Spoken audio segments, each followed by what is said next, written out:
बिस्मिल्लाहिर्रहमानिर्रहीम। बारिश का कतरा सांप और सीपी दोनों के मुंह में गिरता है, मगर सांप उसे जहर बना देता है, जबकि सीपी इस कतरा को मोती बना देती है। इसी तरह अल्लाह तबारक व तआला ज़बान सबको देता है। कोई जहर उगल कर पस्त रह जाता है, कोई मोती बिखेर कर बुलंद हो जाता है। एक आस लगाए बैठा हूँ, एक बार तो काबा देखूँ मैं। इस शहर के दिलकश फजाओं में एक बार तो जलवा देखूँ मैं। प्यासा हूँ आब जमजम का, एक बार तो पी के देखूँ मैं। फिर चाहे होश गंवा बैठूँ, एक बार मदीना देखूँ मैं। या अल्लाह, इस दुआ को जिसने पढ़ा उन सब को अपने दर पर ज़रूर बुलाना, आमीन। तंग दस्ती में सखावत करना, गुस्से में सच बोलना और ताकत होते हुए माफ़ करना बेहतरीन नेकी है। हज़रत अली रज़ियल्लाह, जो बहुत अच्छा लगे उसे बहुत कम मिला करो, इंतहा से ज़्यादा अच्छा लगे उसे सिर्फ देखा करो, और जो दिल में समा जाए उसे सिर्फ याद किया करो, क्योंकि जो आपके जितना करीब होता है दुनिया उसे उतना ही दूर कर देती है। एक बेटे ने बाप से पूछा, बाबा ये कामयाब ज़िंदगी क्या होती है? वालिद बेटे को पतंग उड़ाने ले गए। बेटा बाप को गौर से पतंग उड़ाते देख रहा था।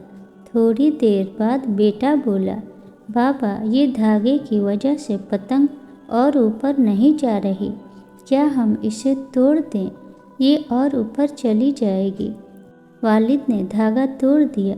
पतंग थोड़ा सा और ऊपर गई और उसके बाद लहरा के नीचे आई और दूर अनजान जगह पर जाकर गिर गई।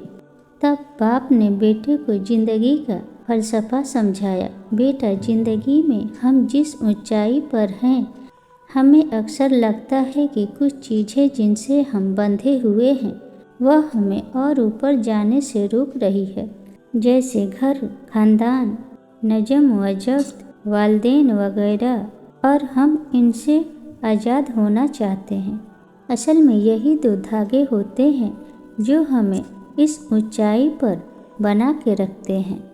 इन धागों के बगैर हम एक बार तो ऊपर जाएंगे, लेकिन बाद में हमारा वही हशर होगा जो बिन धागे की पतंग का हुआ। ले जा, जिंदगी में अगर तुम बुलंदियों पर बने रहना चाहते हो तो कभी भी इन धागों से रिश्ता मत तोड़ना। धागे और पतंग जैसे ताल्लुक़ के कामयाब तवाज़ुन से मिली हुई ऊंचाई को ही कामयाब ज़िंदगी कहते हैं। बेटा, एक खातून एक मौलवी साहब के पास गई। मौलवी साहब, कोई ऐसा तावीज़ लिख दे कि मेरे बच्चे रात को भूख से ना रोया करें। मौलवी साहब ने तावीज़ लिख दिया। अगले ही रोज़ किसी ने रुपयों से भरा थैला उनके सेहन में फेंक दिया। खातून के शौहर ने एक दुकान किराए पर ले ली। कारोबार में बरकत हुई और दुकानें बढ़ती गई और पैसे की रेलपेल हो गई। एक दिन खातून की नज़र इस पुराने संदूक पर पड़ी जिसमें उन्होंने तावीज़ को महफूज रखा था। जाने मौलवी साहब ने तावीज़ में क्या लिखा है।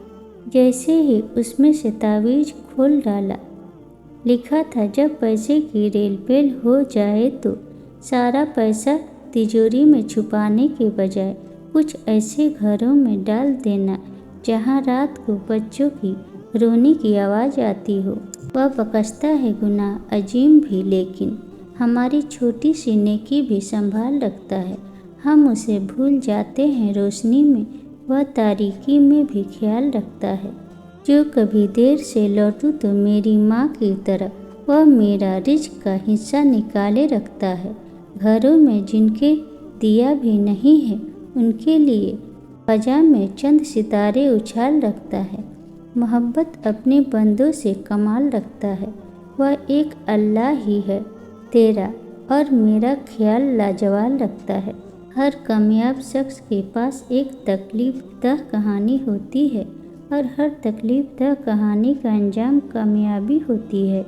इसलिए तकलीफ को बर्दाश्त करने की आदत डालो और कामयाबी के लिए तैयार हो जाओ।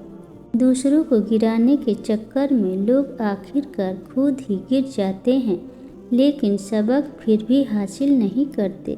एक फकीर दरिया के किनारे बैठा था। किसी ने पूछा, बाबा क्या कर रहे हो? फकीर ने कहा, इंतजार कर रहा हूँ कि मुकम्मल दरिया बह जाए तो फिर पार करूँ। उस आदमी ने कहा, कैसी बात करते हो बाबा?